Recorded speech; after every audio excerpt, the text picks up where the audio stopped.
Good evening. We will be talking about the pulmonologist visit. We all know on the day-to-day operation can be quite challenging. Challenging in the sense that there are a lot of things that goes on that needs to be clarified. In order to have a seamless operation, there has to be a process on how to properly do these things.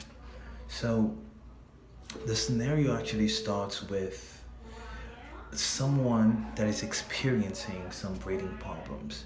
So now at this point, he has two choices. He can either go to the ER or wait to go see the doctor the next day.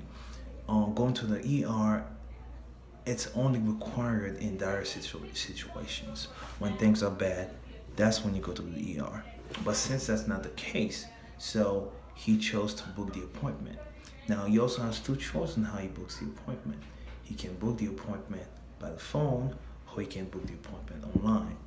In this case, he chose to book the appointment online. All right. So, the first thing we need to look at is the use case scenario. Use case scenario pretty much tells you how the people are interacting with their environment, as well as how they are interacting with the systems that are being used. And you guys can look at my PowerPoint and you will see it. The first part will be the appointment. The person books the appointment. And then in order for the person to book the appointment, the person has to log in. And then after they log in, the system will prompt them to update any other information that's needed to be updated. So now the appointment is booked. The next part of it would be to go to the doctor's office. And when the person gets to the doctor's office, he has to check in. After the check-in, the secretary has to validate their information and has to make sure that they come exactly at the time that they said they would be there. And then during the doctor's office, of course, the doctor order X-ray, chest X-rays, and blood work.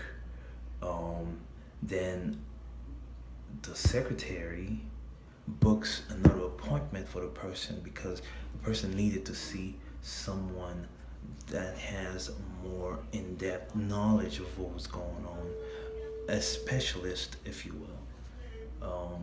Now, the last part of it is the pulmonologist visit.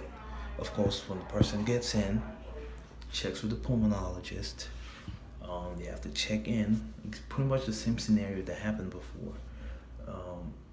And now, because this person is being somewhat new, the doctor has to pull the data to see what's going on.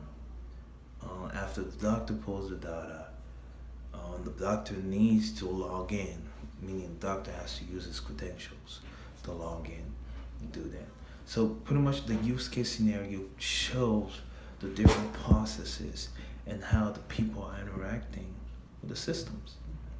Now if we move to the next one. The next one is the RMM process. And the RMM process pretty much goes in great details and much deeper into any given scenario. The RMM take into account that there has to be an entity, there has to be a role that these entities play, and also there's the act of it. So for this person being the entity, the first thing that he has to do would be to show up. And when he shows up, he has to provide pertinent information to make sure that he is the right person. After he provides the pertinent information, then he gets to check in. After he checks in, then he's seen by the doctor. And after he's seen by the doctor can either give him a referral to another doctor or give him medications or order checks, X-ray, or what have you. And that's what's beautiful about the RMM system, because it takes into account all the different aspects of what occurs from the day-to-day in an organization. It's a much broader view of what goes on in there. So that was my presentation about the pulmonologist visit, Thank you.